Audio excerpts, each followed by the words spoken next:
What we're looking at here, again, in Mindwar is not so much dealing with propaganda, because that's pretty transitory, and that is what we're trying to do. Rather, we're trying to, as I said, get at the electrochemical bases of human attitudes that dispose you in a certain way. Take the example of like brain waves. Okay. People are generally familiar with the four basic kinds of brain waves. You have alpha, you have beta, you have theta, and you have delta. And the differences of these waves, of course, take place at different dispositions in your head. So alpha waves are where your head is at when you are in a relaxed, positive, and friendly state of mind. A good example, for example, is when you are watching TV. Yes. Or if you're just relaxed and in a pleasant mood. Beta are the waves that your brain is in when you are actively and aggressively thinking or working on a problem. That's when you are most mentally active, but it's also when you're the most nervous and the most brittle. So when we're trying to calm people down, we don't want them in a beta state. We want them in an alpha state. Theta is a kind of an interesting one, because when I was doing extensive research into work in the Soviet Union that had to do with their research in brainwaves, the Soviets discovered that theta had a very strong correlation with ESP phenomena. So it's a little of a strange area there, and it has to do with high emotional states and also with some somewhat metaphysical things like ESP and PK and so on. And that's a whole nother discussion in itself. The final one, delta, has to do with extreme relaxation and deep sleep. Now, the importance of these things, again, from a Mindwar, I was talking about these things as one of the psychons that we use in Mindwar. All of these frequencies take place at the sub-audio level, meaning that when these frequencies are being projected or broadcast, you could be in a room full of alpha, for example, and you wouldn't hear a thing. Or you could be in a room full of beta and not hear a thing. These things are all below your auditory level, but, and this is the important point, the human brain resonates with these brain waves if they reach it externally, which they can not just through your ears, but through your skin, through your skull, any medium, really. So if you have a bunch of grouchy people, to simplify this, and put them together in a room, and you want them to start cooperating and agreeing on something, first thing you do is switch on an electromagnetic generator and dial it to alpha and blanket the room with alpha. And without any of them really being aware of what's happened, they'll start relaxing and turning into a more positive frame of mind. That's just one of the examples. We could go into that with, for example, the area of color. Now, we tend to think of color as something that you like this color. You like red, or you like blue or green, and that's my favorite color. And we also think of it socially, that different nations, for example, in the West, we think of black as being sort of a funerary kind of color. And white in China would be a funerary kind of color there, and so on. Well, how many colors do you think you actually see? You only see 3 of them. Human beings are what are called trichromats. We have sensors in our eyes for red, blue, and green. And everything else that you think that you see is actually your brain combining different sensations of red, blue, and green to come up with all these other subtle colors that you think you know that you see all the time. And as a matter of fact, there is a sort of a funny story here, because in 1954, there was a film adaptation of H.G. Wells' War of the Worlds made, and the Martians in that movie had large eyes which were red, green, and blue.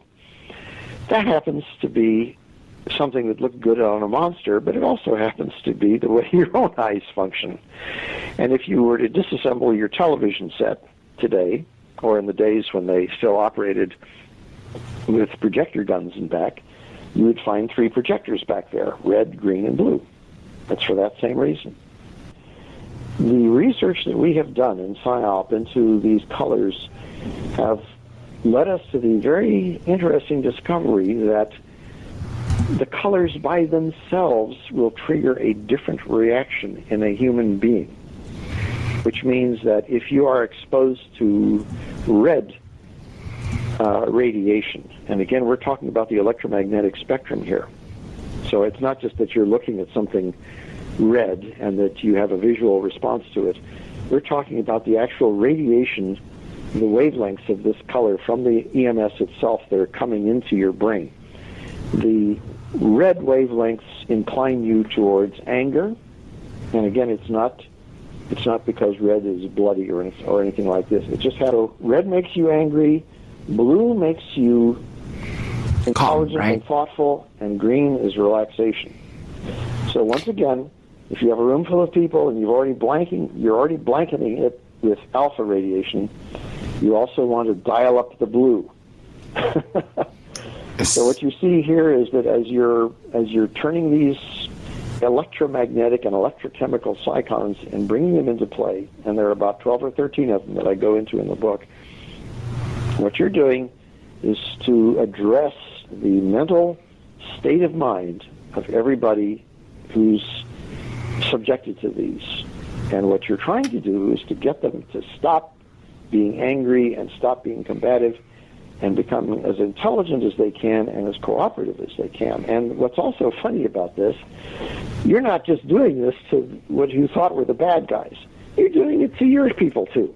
Most of these things are very omnidirectional, and most of them cannot be stopped, because this kind of electromagnetic radiation is very, very penetrating. We are literally at the point now where scientific investigation is breaking these things down into actual parts of the electromagnetic spectrum and seeing what happens when you dose a human being, so to speak, with these areas of electromagnetic influence. Magnetism is another one of those interesting ones. Magnetic frequency, or fMRI, is now a very interesting area of research. They've been doing it at Yale and some other universities out here, and probably several over in Britain as well. And Stanford, too, you said, sure, right? And magnetism, which you normally don't think that you're subject to magnetism. You know, your body isn't built of iron or steel or anything, and you don't stick to anything when you touch a magnet. But you actually have a sensitivity to certain kinds of magnetism. You do have some magnetic materials in your body that are very fine and very delicate. These are, you might say, a sort of a human counterpart to what some birds have when they're using magnetic fields to navigate and so on. Bear in mind, of course, that we're talking again about the human body as an electromagnetic machine. And if you look at an electrical wave in the electromagnetic spectrum, you might say that it's going up and down, and what's going right and left is the magnetic wave. So for every electrical wave, there's a magnetic counterpart. And this all, not to go too far afield here, but these are the sorts of things that were getting Albert Einstein fascinated when he was trying to come up with his unified field theory, when he was trying to take all of electromagnetism and figure out that this was sort of the machinery of the entire universe, and that somewhere in here you could find things like gravity. But in any case, when you look at magnetism, you're looking at, again, a form of radiation that is different from electrical radiation, but it's still a wave phenomenon that way. And we, of course, are surrounded by it all the time. We live in a sea of this stuff. You know, we have it everywhere we go today. We're in a very electronic society. And magnetic waves and magnetic fields, of course, are much more pervasive and much harder to stop in some ways than just simple electrical broadcasts. So we, of course, are sitting on a big magnet here called the Earth, you know, which has a huge magnetic field to it. There are solar magnetic flares and so on that go on, And there's an entire interesting field of research that takes all of this discussion about climate control and relates it to switching magnetic fields that are in a constant state of flux. But bringing this down again to Mindwar. In about 2010, as I discovered, MIT neuroscientists discovered that application of magnetic fields to the right temporal lobe of the brain by means of non-invasive technique called transcranial magnetic stimulation, or TMS, can temporarily disrupt an individual's ability to make judgments based on previously learned morality. This is really quite something, because we tend to make judgments, and again, this is that pattern thinking thing. We have a moral overlay on whether we think something is good or bad from what we've learned. This is the moral decision-making process by which we judge goodness or badness in things. So you can see how important this is. Entire religions are built on the ability to proclaim what is good and bad. So if you can take an electromagnet and stick it next to somebody's head and switch it on, and suddenly you sort of poof this out of his decision-making process, you're going to have a human being who is faced with making decisions without there being any moral qualities to them whatever. Now, this would be very good if you're dealing with very antagonistic moralities, like, for example, you see now with the extremism in things like Islam, where you don't want these intense moralities to govern people's decision-making. But you can also see how dangerous something like this, because morality is also the basis for our kind of underlying humanitarianism towards one another. We may have all kinds of hard and fast reasons to want to exploit other human beings or do things with them or to them, but it's our morality that sort of holds this in check and says, well, you can or can't do this because it's not nice, and it's not human, and it's not compassionate, and it's not moral. So what we have got here is a very double-edged kind of sword in this new magnetic technology.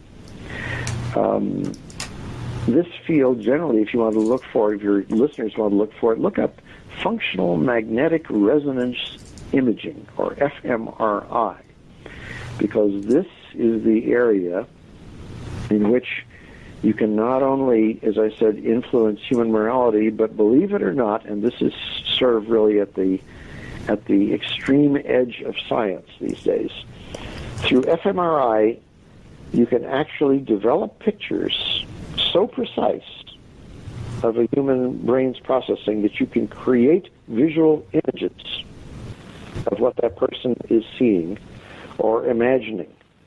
This is mind reading, guys. This is the kind of thing that used to only be there in science fiction stories, and people, telling stories about what you were referring to earlier, about remote distance viewing and so on. This isn't operating over distances, but we have never before come to the point where we can actually touch somebody's head with sensors and read the person's thoughts and see what they are seeing. That's what fMRI is taking us to. And again, it's a very fascinating field, but also, as you can probably imagine, a very precarious, a very dangerous one, because once you start to be able to read somebody's thoughts, then you're really invading their personal privacy and what they try to conceal. Imagine if you're an intelligence interrogator and you were to use an advanced fMRI device on somebody that you're interrogating. It doesn't matter whether they're trying to lie to you or not. You can go right into their head and see what they're thinking, so to speak.